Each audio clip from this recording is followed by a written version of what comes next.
ETV అన్నదాతను గురించి మాట్లాడాలంటే మొట్టమొదటిసారిగా గుర్తుకొచ్చేది ఆవిష్కరణకర్త, మార్గదర్శి, రూపకర్త కీర్తిశేషులు రామోజీరావు గారే. రామోజీరావు గారికి రైతన్నలన్నా ఉన్న మితిమీరిన అభిమానము, ప్రేమకు వ్యవసాయ కార్యక్రమాల ద్వారా వాళ్ళ స్థితిగతులు మెరుగుపరచాలని, లాభాలు వచ్చే మార్గంలోకి తీసుకెళ్లాలని ఆయన ఆశయానికే ఇదొక అద్దం పెట్టు. అన్నదాత రామోజీరావు గారి ఆశయము ఒక్క అన్నదాత తెలుగుతోనే సరిపెట్టుకోలేదు.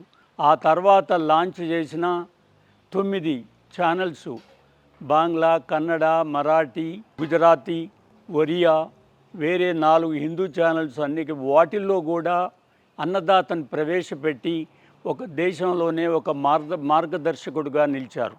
అన్నదాత కార్యక్రమాలు, వాటిని రూపకల్పన చేసే విధానము, ప్రజెంటేషన్ పద్ధతి ఆ రోజుల్లో ఉన్న మిగతా ఛానల్స్కే కానీ, పబ్లిక్ సెక్టర్లో దూరదర్శన్కి కానీ అందరికి కూడా ఒక మోడల్గా నిలిచిపోయిందంటే అతిశయోక్తి కాదు.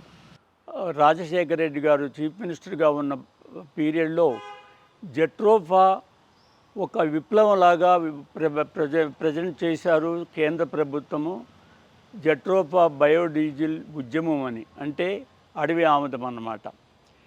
దాన్ని పెట్టిన వెంటనే రాత్రికి రాత్రే పుట్టగొడుగులాగా పుట్టుకొచ్చిన కంపెనీలు, వారి బూటక ప్రచారాలు, లక్షల్లో ఆధారం వస్తుందని రైతుల్ని మోసపుచ్చటం, రైతన్నలో ప్రోగ్రాంలు విని వారికి ఉన్న అత్యుత్సాహము అవన్నీ చూసిన తర్వాత అన్నదాత ఒక విస్తృతమైన ప్రోగ్రాం తయారు చేసి డివిడి రూపంలో, సిడి రూపంలో మరియు కార్యక్రమాల రూపంలో అన్నదాతల్ని మేలుకొలిపి దీని నుంచి రక్షించింది.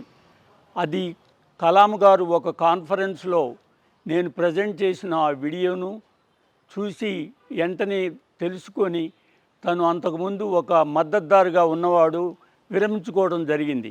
ఆ తర్వాత జట్రోఫా బుట్టదాఖలైపోవటం అన్నదాతకు ఒక మంచి నిదర్శనం. ఈటీవీ అన్నదాత 30వ ఆవిష్కరణోత్సవ దిన సందర్భంగా ఈనాడు గ్రూప్ చైర్మన్ కిరణ్ గారికి, ఈటీవీ డైరెక్టర్ బాపినేడు గారికి మరియు అన్నదాత ప్రొడ్యూసరు వారి టీము ప్రమీల గారికి నా శుభాకాంక్షలు.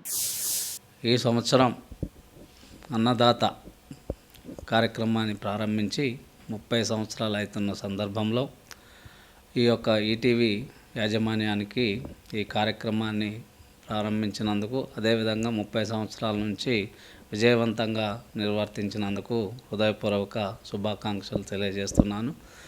మొత్తానికి ఈటీవీ యాజమాన్యం ఈ అన్నదాత కార్యక్రమం ద్వారా, అదేవిధంగా అన్నదాత పత్రిక ద్వారా రాష్ట్ర రైతాంగానికి చాలా చేరువైందనే చెప్పుకోవచ్చు. ఈ అన్నదాత కార్యక్రమం ద్వారా మన ఉమ్మడి రాష్ట్రంలోని రైతాంగం చాలా వరకు వ్యవసాయ అభివృద్ధి సాధించటంలో అన్నదాత కార్యక్రమం అయితేనేమి, అదేవిధంగా అన్నదాత పత్రిక అయితేనేమి విశేష కృషి చేసిందనటంలో ఏమాత్రం సందేహం లేదు. ఈటీవీ యాజమాన్యం ఈ యొక్క కార్యక్రమాన్ని భవిష్యత్తులో కూడా నిర్వహించి రైతు సోదరులకు తమ అమూల్యమైనటువంటి సేవలను అందిస్తారని ఆశిస్తూ మరొకసారి ఈటీవీ యాజమాన్యానికి హృదయపూర్వక శుభాకాంక్షలు.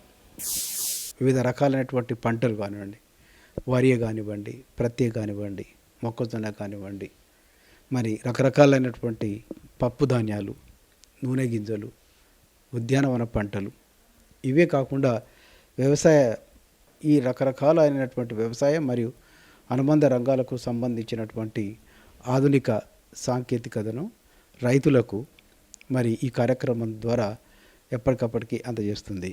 వాతావరణంలో వస్తున్న మార్పులు, వర్ష సూచన కానివ్వండి, ఉష్ణోగ్రతలు ఎప్పటికప్పటికి ఏ విధంగా హెచ్చుతగ్గులు చూపిస్తున్నాయి, ప్రకృతి వైపరీత్యాలు ఎలా సంభవిస్తున్నాయని కృత్రిమ మేధస్సు కానివ్వండి, మెషిన్ లెర్నింగ్ కానివ్వండి, రోబోటిక్స్ కానివ్వండి, అలాగే మరి డ్రోన్లను వ్యవసాయంలో ఏ విధంగా ఉపయోగించాలి, ఇటువంటి నూతన సాంకేతికతను కూడా రైతులకు చేరవేయడంలో ముందంజలో ఉన్నదని చెప్పడానికి నాకు ఎలాంటి సందేహము లేదు. నేను గత 30 సంవత్సరాల నుండి కూడా ఈటీవీ అన్నదాతను నేను ఫాలో అవుతాను. నిజంగా కూడా వాళ్ళు కొత్త కొత్త ఇన్వెన్షన్స్, ఒక మంచి రైతు ఏం చేస్తుండు, దానికి ఎంత లాభం వస్తుంది, ఎలా చేస్తుండు అనేది చాలా క్లియర్గా మనకు రోజు 6:30కు అన్నదాత మంచిగా చేస్తున్నారు. ఇప్పుడు 30 సంవత్సరాలు అయిందని నేను తెలుసుకున్నా, సంతోషిస్తున్నా. ఇంకా చాలా ఏండ్లు ఇట్లాంటి ప్రోగ్రాంలు నడుస్తూ శతకానికి 100 ఏళ్ళకి చేరాలని చెప్పి నేను కోరుకుంటున్నా. ఈటీవీలో అన్నదాత రాకుండా ముందు నేను అన్నదాత పుస్తకాలు మాసపత్రిక ఎప్పుడు చదివేవాడిని. అప్పుడు అన్నదాత కార్యక్రమం ఏర్పాటు చేయడం జరిగింది. చాలా నేను సంతోషపడ్డా. మరి అప్పటి నుంచి అన్నదాత కార్యక్రమం నిజంగా అంటే పుస్తకం చదివిన దానికన్నా ఎక్క నిజంగా విత్తనశుద్ధి ఎట్లా చేయాలా, ఎట్లా గెరలు కొట్టాలా, ఎట్లా వారి వేయాలా, ఏ టైంలో ఎట్లా వేస్తే బాగుంటుంది, కళ్ళ నిండా చూసి మేము తోటలో పని చేస్తూనే ఉంటే టైం అయిందంటే సైకిల్ మీద ఉరికొచ్చి, అప్పుడు సైకిల్ మీద ఉరికొచ్చి మళ్ళీ టీవీలో కార్యక్రమం చూసి మళ్ళీ తోటలోకి వెళ్ళిపోయేవాడిని. అంటే అంత సహకరించింది మా అన్నదాత కార్యక్రమాలు. ప్రకృతి వ్యవసాయం చేస్తే బాగుంటుందని ఆ కార్యక్రమాల్లో చూసి ఎట్లా చేయాలా, ఎట్లా చేస్తే బాగుంటుంది అవన్నీ చూసి నేర్చుకొని నేను ప్రకృతి వ్యవసాయం చేస్తూ నేను ఆరోగ్యంగా ఉండగలుగుతున్నా. నిజంగా ఇప్పటికి 30 సంవత్సరాలు అవుతుంది. చాలా ఆనందం. ఈటీవీ వాళ్ళు, ఈనాడు వాళ్ళు చేసే కార్యక్రమం ఒకటి కాదు, అన్ని రకాల ప్రజలకు చాలా దగ్గర సేవలు చేస్తున్నారు. చాలా ఆనందపడుతున్నా. అన్నదాత కార్యక్రమం గురించి నేను చిన్నప్పటి నుండి అన్నదాత కార్యక్రమంలో పాల్గొంటూ ఉంటాను. ఉదయం 6:30కు వస్తుంది. ఎక్కువ మంది సమయాన్ని కేటాయించి దాంట్లో ఉండే సూచనలు, మంచి మంచి కార్యక్రమాలు చూసి అవలంబిస్తున్నారు. ఒకవేళ అప్పుడు మిస్ అయిన సాయంకాలం 6:30కు కూడా ఈ కార్యక్రమం బ్రహ్మాండంగా ఉంటుంది.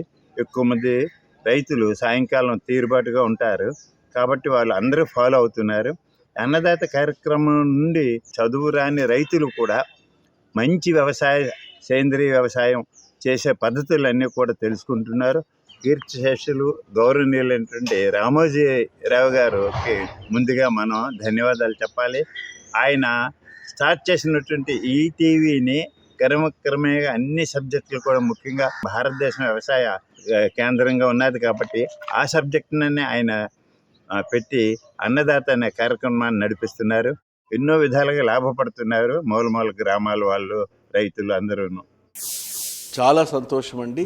అన్నదాత 30 సంవత్సరాలు కంప్లీట్ చేస్తుందంటే మా ప్రకృతి వ్యవసాయం సంబంధించి ఎంతో పబ్లిసిటీ అన్నదాత కార్యక్రమం వల్ల జరిగింది. మనం పంటలు పండించే దాంతో పాటు పర్యావరణాన్ని కాపాడే విధానం ఉన్నది. సో దీంట్లో కూడా చాలా గొప్ప సైన్స్ ఉంది. సో నేను అనుకోవడము, ఈ ప్రకృతి వ్యవసాయంలో ఏదైతే సైన్స్ ఉన్నదో అది అన్నదాత ద్వారా ఇంకా ఎక్కువ మంది రైతుల దగ్గరికి వెళ్తే ఈ మార్పు అనేది ఇంకా బాగా జరుగుతుంది. That is my request. Best wishes for the Annadata programme.